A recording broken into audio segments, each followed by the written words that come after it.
Salve, salve galera! Mais uma quarta-feira começando e hoje a gente tem um episódio especial aqui do podcast Nutritivamente. Nós vamos falar sobre nutrição no esporte a motor. E o convidado dessa vez sou eu. Então eu vou tentar ser o mais sucinto possível, vou tentar ser o mais breve possível para que não fique um episódio maçante, um episódio cansativo, tá? Então eu vou falar sobre as aplicações da nutrição aí no esporte a motor. Bom, então vamos lá. Esporte a motor. O que é um esporte a motor, afinal, Murilo? Esporte a motor são os esportes que são praticados por pilotos, né? Tudo que tem motor pode ser considerado um esporte motorizado. Hoje os carros e as motos são os mais conhecidos, mas também já existem aí corridas de barco, corridas de aviões, por exemplo. Um ponto importante sobre o esporte a motor e a nutrição é que praticamente não existem estudos científicos na área, né, que sejam voltados aí exclusivamente para a nutrição. Então a gente tem ali algum estudo de força G, algum estudo com cafeína, mas nada que vai muito além disso, tá bom? Como eu comentei no nosso episódio número 1, eu tentei fazer um mestrado na área ali, mas o provável orientador ali me desacreditou a seguir na área. Então eu fui teimoso por mais um tempo e aí eu trabalhei um período com esporte motor. Então a primeira categoria com que eu atuei foi com kart. Depois eu subi para uma categoria de monoposto, né, aqui no Campeonato Paulista, São Paulo, a Fórmula 1600. E também cheguei a uma categoria de carros de monopostos, né, onde só o piloto entra, como se fosse um carro de Fórmula, a Fórmula Inter. A categoria acabou sendo muito prejudicada pela pandemia. Bom, e assim eu tive alguns resultados muito interessantes por onde eu passei. Então no kart eu trabalhei com um piloto específico.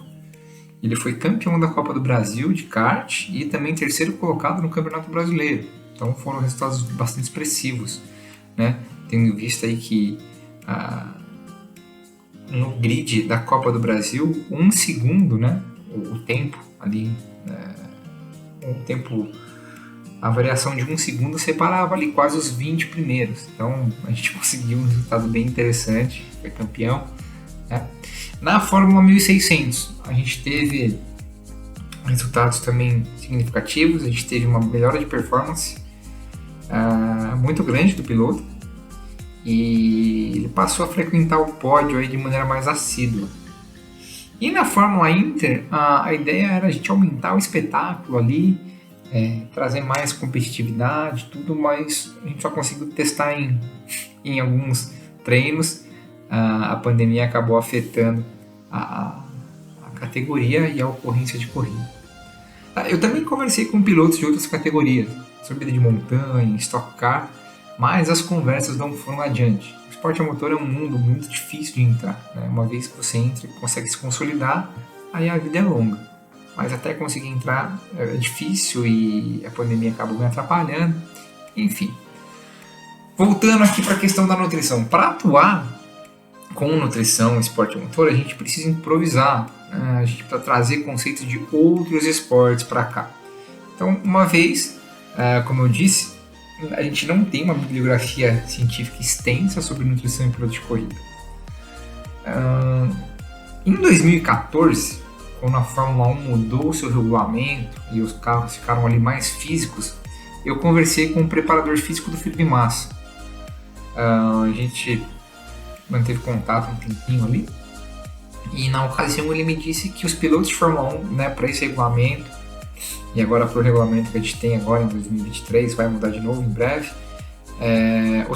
ele falou que os carros ficaram muito mais físicos, e ele disse que os pilotos de Fórmula 1 e também os pilotos de provas de longa duração, aí os endurances, né, da categoria WEC, eles tinham uma fisiologia esportiva muito semelhante de maratonistas, né? Mas como eu não quero ficar apenas nos pilotos de carros, o que eu vou mostrar para vocês durante esse episódio é algo conjunto, tá certo? Eu vou misturar aqui pilotos de duas categorias, então de 2 e 4 rodas, porque as necessidades elas são bem semelhantes, embora as categorias sejam distintas. Então, falando de maneira geral, um piloto de 2 e 4 rodas precisa principalmente de 4 pontos: um bom funcionamento cerebral, que a gente pode falar de agilidade, força física, falando ali de força física, uma reserva energética, uma boa hidratação, e um processo de reidratação também bacana, e por final um processo de recuperação que esteja aí à altura do esforço e das perdas às quais os pilotos foram submetidos. Tá?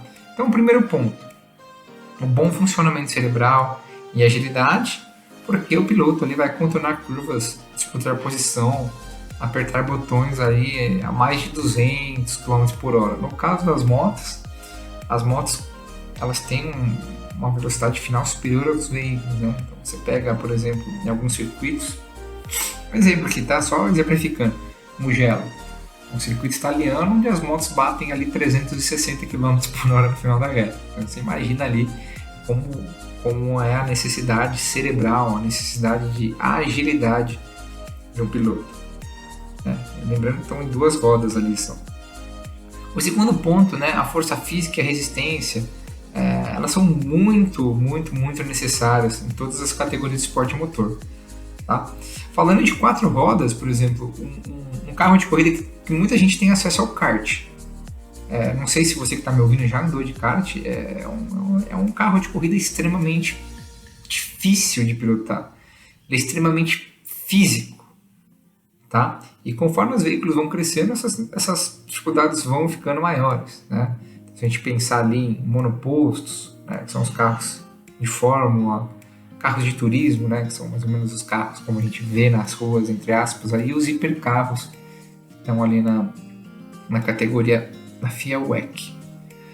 Nas motos também tem essa questão, né, da força física. Né? Além do asfalto, a gente tem motos também que andam na terra. O motocross, por exemplo, exige uma força física extrema, né? Maior do que as motos que andam no asfalto, por exemplo.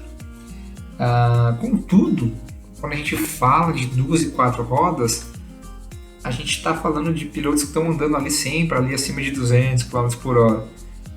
Isso causa uma descarga de adrenalina constante, o que eleva os batimentos cardíacos e aumenta o VO2, que é o consumo de oxigênio pelos pilotos.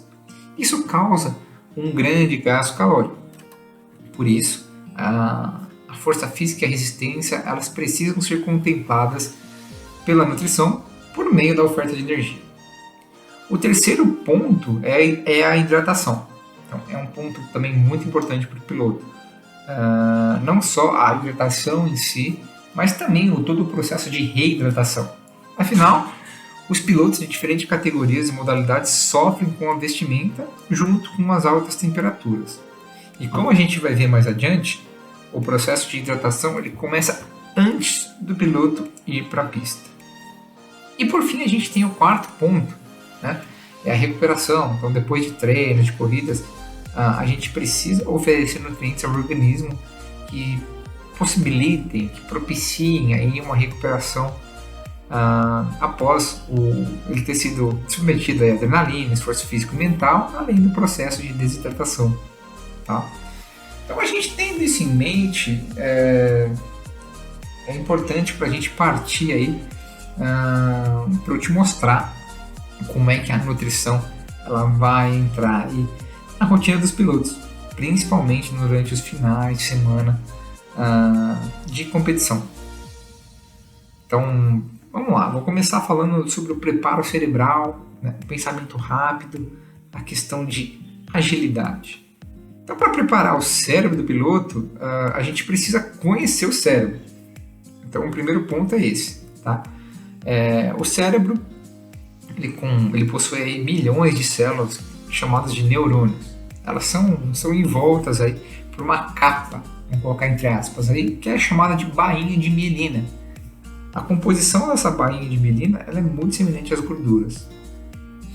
Então, os neurônios eles se comunicam com os outros por meio do que a gente chama de sinapses. Então, a melhor forma de manter as sinapses funcionando de maneira ativa é por meio de uma oferta de gordura de qualidade.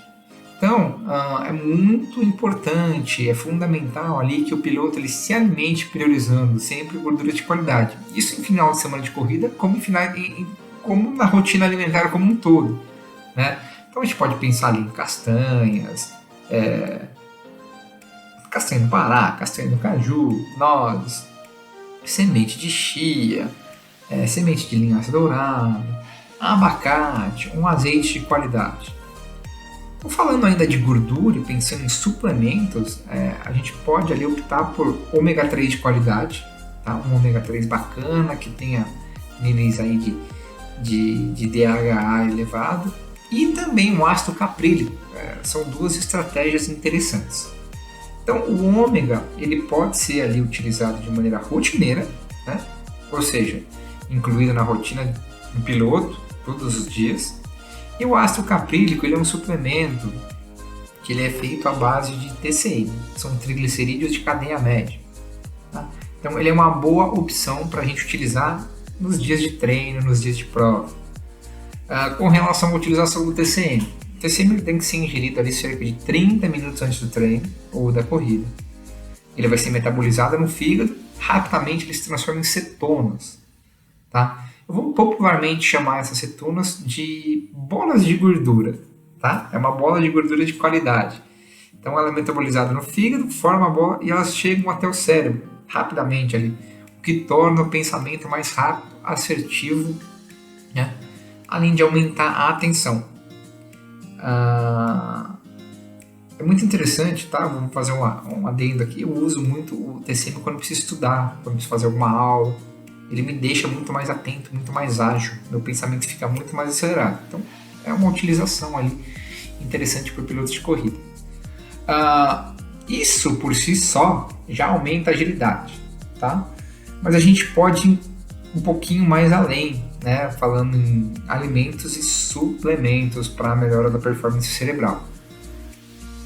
Então, quando a gente fala de aumentar a performance cerebral, a gente pensa em algumas bebidas específicas. Então, por exemplo, o café e os chás, eles têm um potencial de atenção. Então, por exemplo, o chá verde, o chá preto, o chá branco, o matcha, eles são todos ricos em cafeína, catequinas e L-teanina. São substâncias aí que promovem uma melhora no funcionamento cerebral. Para quem não gosta do sabor dessas bebidas, não tem problema. A gente ainda consegue utilizar a cafeína no chá verde sob a forma de suplemento. Então, uma vez que a gente ofertou os nutrientes para o cérebro pensando em atenção e agilidade, a gente passa à segunda questão, que é a questão de resistência física, a questão de energia nas pistas. Então, hoje o principal macronutriente fornecedor de energia é o carboidrato, certo?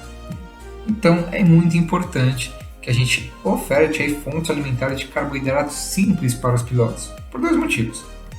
O carboidrato simples ele é rapidamente digerido, beleza? Então, a digestão desse carboidrato ele já começa na boca. Então ele é rapidamente transformado em glicose, que é fonte de energia para o corpo. Além disso, a digestão é fácil, não é algo que leva muito tempo. Então o piloto vai se alimentar ali cerca de 60, 90 minutos às vezes antes de um treino ou uma corrida e vai para o carro ou vai para a moto se sentindo bem, sem aquela sensação de estufamento, sem empachamento e, o mais importante de tudo, cheio de energia. Do ponto de vista alimentar, a gente pode pensar nos carboidratos, né, nas melhores opções de carboidratos, sendo aí pão, né, de maneira geral, batata, macarrão, alguma fruta da estação. Eu gosto muito de banana, banana é sempre legal. A banana, no universo nutricional, a gente fala de que ela tem ali cerca de 60 minutos de energia. Tá? É possível ainda fazer algumas composições interessantes. Por exemplo, uma fruta com mel, uma banana ali com mel, um pão com geleia de fruta, sanduíche com pasta de amendoim. Uma pasta de amendoim a gente puxa ali um pouco da questão do ciclismo. É uma opção bacana, né? Porque além do carboidrato tem ali a questão da gordura, também que vai continuar ofertando energia e funcionamento cerebral. Tá? Então, isso a gente está falando ali para treinos e corridas curtas. que vão ali de 30, 40 minutos no máximo. No caso das corridas mais longas, que ultrapassam uns 90 minutos, ou as corridas de endurance, a gente já tem que começar a pensar em estratégias de carboidratos que repõem o glicogênio, né? Que é uma reserva energética do organismo. E é aqui que a gente começa a utilizar principalmente outros esportes, como exemplo das estratégias utilizadas por corredores e ciclistas. Bom, em caso de corridas mais longas, a gente pode utilizar uma estratégia que a gente chama de supercompensação de carboidratos, que nada mais é do que a ingestão de grandes quantidades de carboidrato. Cerca de 2 dias antes da prova ali, é uma estratégia interessante porque ela vai aumentar a reserva de glicogênio. Então a gente utilizar fontes de carboidrato de longa digestão e ampla oferta, como é o caso da palatinose, que é um suplemento à base de beterraba, é uma estratégia interessante. Ou então a gente pode ali ofertar carboidratos durante a corrida, só que diluídos em água. Então a gente já promove um processo de hidratação e de reidratação.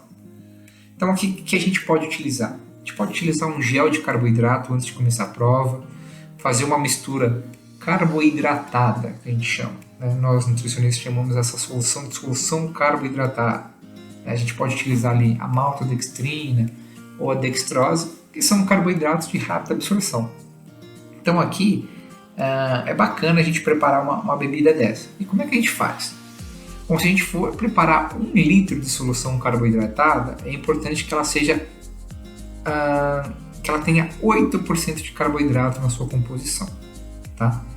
Então se a gente for fazer, por exemplo, 1 litro, e se a gente levar em consideração as técnicas dietéticas, né, que o carboidrato ele se junta à água, né, então forma o volume, então a gente teria que utilizar 920 ml de água e 80 gramas de carboidrato. A gente faria uma homogeneização até que o carboidrato estivesse todo diluído nessa água. Aí você deve estar me perguntando, mas Murilo, por que esses 8%? Bom, esses 8% é um percentual de segurança para evitar o que a gente chama de hipoglicemia de rebote, tá? Então existe o risco aí quando a gente fornece uma grande quantidade de bebida carboidratada de o organismo liberar grande quantidade de insulina para captar essa glicose e causar uma queda muito abrupta da glicemia. Então, você tomou ali uma solução carboidratada a 20%, você vai ter muita glicose disponível ali. E ali o organismo vai notar isso, vai liberar insulina, e essa insulina vai captar essa glicose e pode causar uma hipoglicemia. Então, a hipoglicemia é quando a gente consome muito carboidrato, fica aquela moleza, aquela fraqueza, até mesmo desmaio. Então ninguém vai querer desmaiar pilotando um carro ou uma moto de corrida, não é mesmo? Então a gente utiliza essa solução carboidratada em corridas mais longas, tá? E aí você pode me perguntar, Murilo, eu sou piloto, sou piloto profissional, sou piloto amador, qual estratégia nutricional seguir? Então, a resposta aqui, como toda nutrição, depende.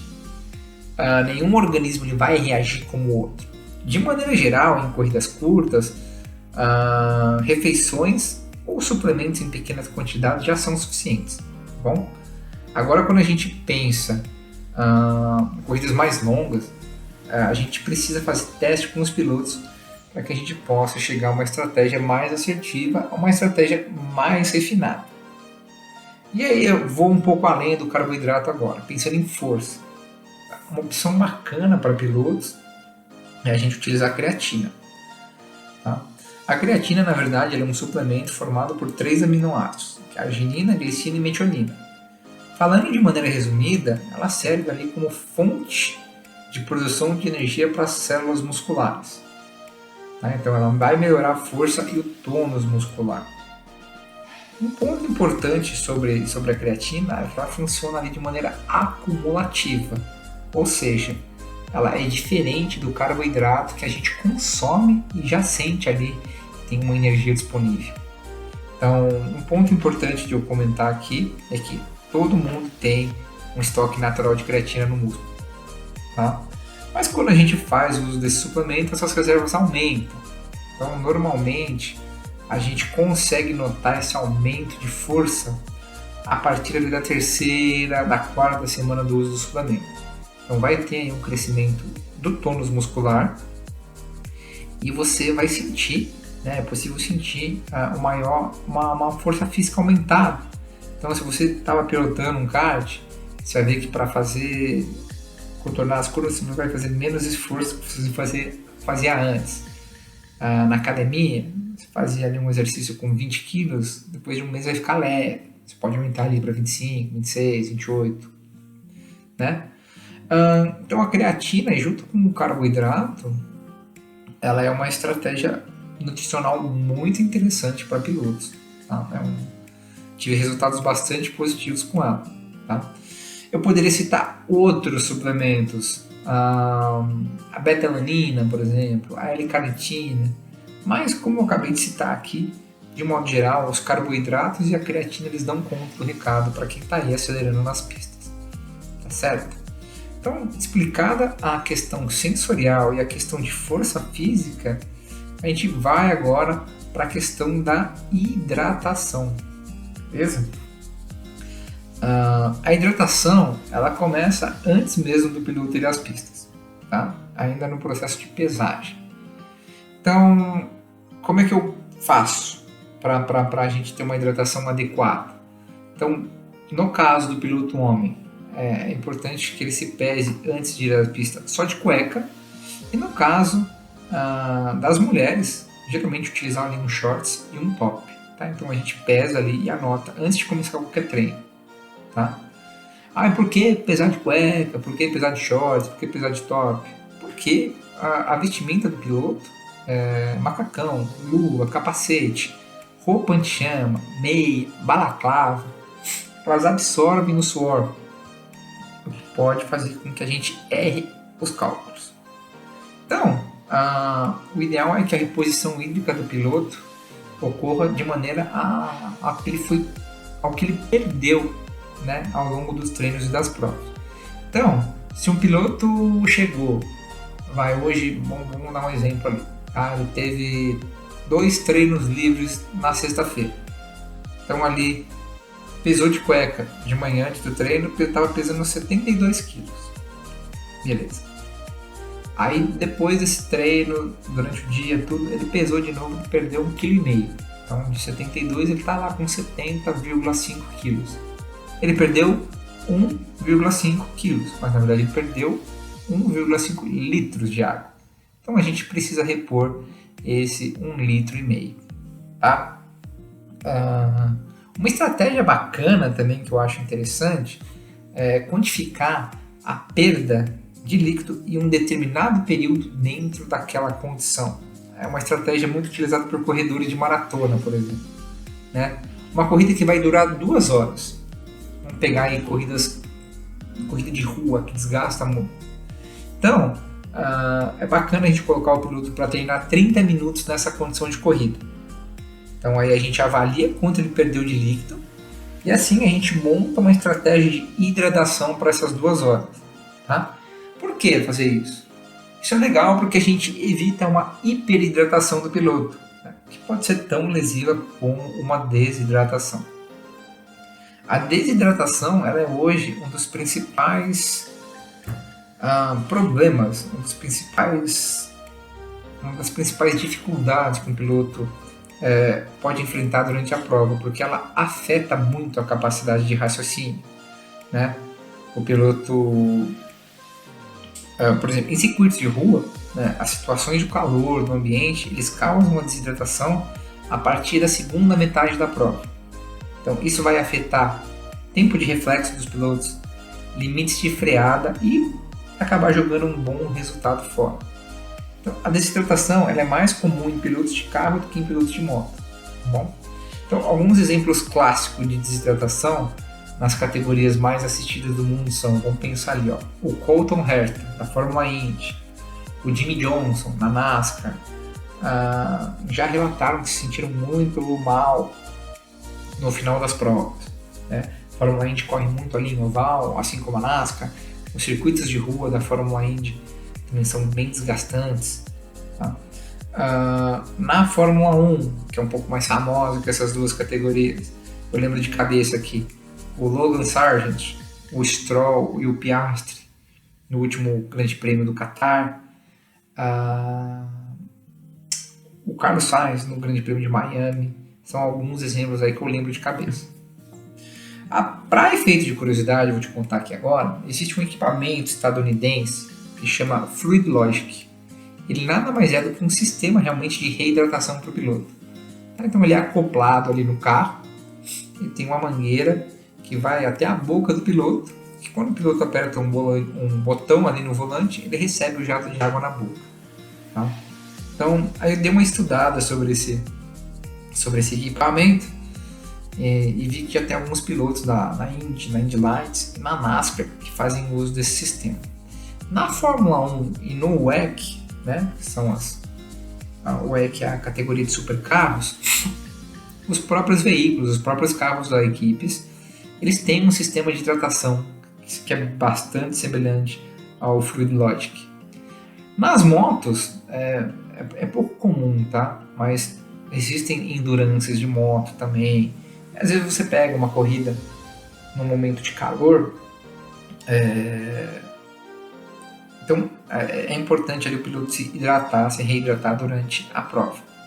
Então, no caso das motos, os pilotos eles têm um reservatório de água ali no cupim, né, que a gente chama do macacão. É aquela proteção que fica aqui nas costas. E aí tem um canudo que fica ligado diretamente à boca do piloto. Tá? Outro ponto bastante importante sobre o processo de hidratação, de reidratação, que muita gente me pergunta, fala, Murilo, é só água? Não. Esse é um erro bastante comum, né? Quando a gente sua, quando os pilotos estão ali na pista suando, eles perdem água e, consequentemente, acabam perdendo também sais minerais. Assim, é necessário fazer uma reposição do líquido junto com os sais minerais que foram perdidos. Então, os principais sais minerais nesse caso são sódio, potássio, magnésio, zinco, fósforo. Em alguns casos, vale até a gente repor um pouquinho de vitamina C, por exemplo, por conta da sua capacidade antioxidante. Então, a gente pode ali utilizar bebidas prontas, né, que elas são repositoras de eletrólitos, assim como preparar bebidas utilizando sachês com eletrólitos em pó. Então, nesse caso, é só misturar o sachê, o pó, misturar a água, né, e a gente oferecer para o piloto ir tomando durante a prova. É possível, inclusive, misturar os eletrólitos com aquela solução carboidratada que a gente falou um pouco antes, nos casos das corridas mais longas. Existem algumas marcas bem legais no mercado. Não vou citar nome aqui, porque eu não vou fazer nenhuma propaganda gratuita, tá? Mas elas funcionam muito bem, certo? Então, a gente já falou do cuidado da questão da mente e da agilidade, a energia, força física e a hidratação e reidratação do piloto, tá certo? Então, vamos lá. Final de semana foi positivo, o piloto ganhou, o piloto foi ao pódio. E agora? O que fazer? Agora é hora de promover uma recuperação bacana no organismo do piloto. Então o ideal é a gente repor ali um macro, um micronutriente para que o organismo se recupere do estresse fisiológico ao qual foi submetido. Então a melhor forma da gente repor esses macros e esses micronutrientes é comendo comida de verdade. Então, acabou ali, geralmente final de semana, sexta, sábado, domingo, em categorias oficiais, né? Em categorias amadoras, geralmente é sexta e sábado ou só sábado e domingo. Então acabou o final de semana de corrida, vai sentar ali, vai comer uma salada, né? Uma salada folhosa de maneira geral, legumes dos mais variados tipos, vai pensar em um carboidrato bacana, então pode ser arroz, pode ser macarrão, batata, outro tubérculos, mandioca, mandioqueira, macaxeira, enfim. Proteínas, né? Proteínas elas podem ser animais ou podem ser vegetais, então a gente pensa no ponto de vista animal ali, frango, carne, peixe, ovos. Se não come proteína animal, então a gente pode pensar nas proteínas vegetais. Feijão, lentilha, grão de bico, são opções bacanas. As gorduras de qualidade também têm que estar presentes ali. Então, o azeite de qualidade, as sementes que eu tinha citado anteriormente, né? Semente de caju, semente de chia, de linhaça dourada, às vezes um abacate também é uma opção bacana, tá? Isso falando do ponto de vista alimentar. Caso não seja possível, a gente pode apelar para algum suplemento.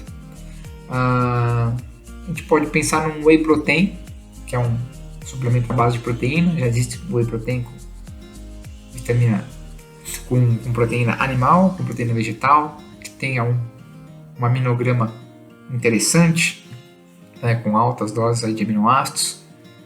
A gente pode misturar o whey com carboidratos, então pode ser uma dextrose, pode ser uma maltodextrina. Para dores musculares que são comuns após as corridas, é possível a gente apelar aí para suplementos de colágeno, suplementos de magnésio, decocções, são os famosos chás ali de gengibre ou de cúrcuma, eles ajudam a esse controle de dor, tá? E para a gente coroar esse processo de recuperação, é importante que o piloto busque uma boa noite de sono. Afinal, é durante o sono onde o organismo passa ali pelo processo de recuperação, de restauração, de forma mais profunda e adequada. Então, como eu disse no começo, infelizmente o esporte a motor ele ainda não dispõe de tanta referência científica voltada a si. Então a gente tem que pegar um pouquinho de cada esporte ali e aí aplicando aos pilotos de 2 e 4 rodas. Eu posso dizer que até hoje, seguindo o que eu acabei de te mostrar, os resultados foram bastante satisfatórios, tá? Tanto falando em resultado de pista, quanto em processo de recuperação, certo? Então, não quero tomar mais muito seu tempo. Hoje estou sozinho e para a gente não ficar num monólogo muito mais amplo, a gente vai chegando aqui ao final desse nosso episódio solitário, tá? Eu espero que você tenha gostado, eu espero que você tenha aprendido e também, né, espero que você tenha se divertido. Se você conhece algum piloto, se você pilota, eu peço para que você curta esse episódio, deixe seu comentário, compartilhe, tá certo? Curta ali o canal no YouTube. Bom, a gente se encontra novamente na semana que vem para mais um episódio do podcast Nutritivamente, trazendo um tema muito interessante e pouco comum da aplicação da nutrição, tá bom? Então, um abraço e até lá! Esse foi mais um episódio do podcast Nutritivamente. Canção de abertura Credit, Horizon. Trilha sonora de finalização Unwound, Oaks Studio. Direção criativa, produção executiva, consultoria científica, edição e concepção Murilo Camano Muro.